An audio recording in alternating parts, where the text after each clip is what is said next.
David Wyant's love for rowing started 20 years ago as a sophomore in high school. Today, he does PA announcing for rowing events at Nathan Benderson Park, a hobby he'll soon take to the national stage. I wasn't even involved in rowing the last time that we had the World Championships in this country.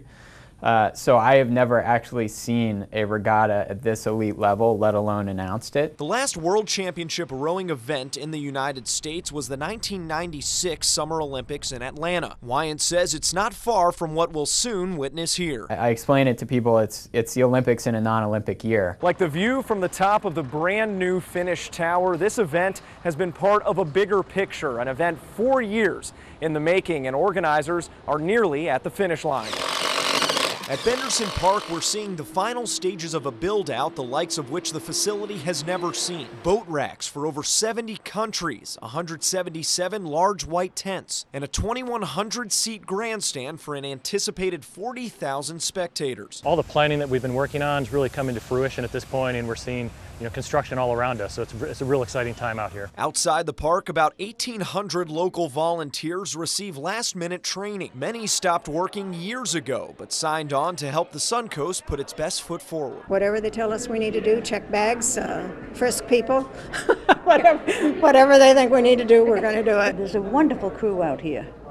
Whether they're in the blue shirts or the orange shirts, it's always a good crew. Executive Director Meredith Skirba hopes to bring $25 million to the area. Like the Youth Rowing Championships had a goal of over $6 million back in June. According to Sarasota County, those Youth Rowing Championships fell short by a little less than $2 million. But it was a valuable dress rehearsal, helping test water routes and the Finnish Tower, starting system, Swiss timing, and ticket booth. Those were our main focuses at Youth National, and we were able to take and experience and tweak things that we thought could be done better.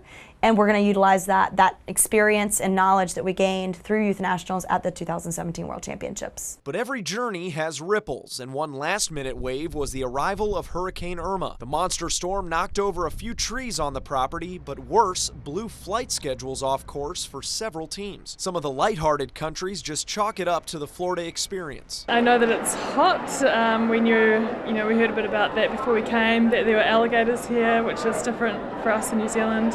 And also the weather with the hurricanes and things like that, which is something we definitely were aware of before we came over here. The storm also knocked out power for a short period of time at local hotels, which are now fully restored and ready for some spectacular guests. They change clothes regularly, so it's having all-night laundry service together, and those especially outside the United States, or most of them are outside the United States, Skype and stream their TV shows from home, communications to their families, so a really wide, high-speed bandwidth is very important. When boats finally hit the water, Wyant recommends taking a moment to appreciate the sight of the world's best lined up in our local waters. They're going from a dead stop to full speed as fast as they can, and it's just kind of a sight that is not available usually down the race course or at the finish line. And it may not be available for another 20 years in the U.S., especially here on the Suncoast.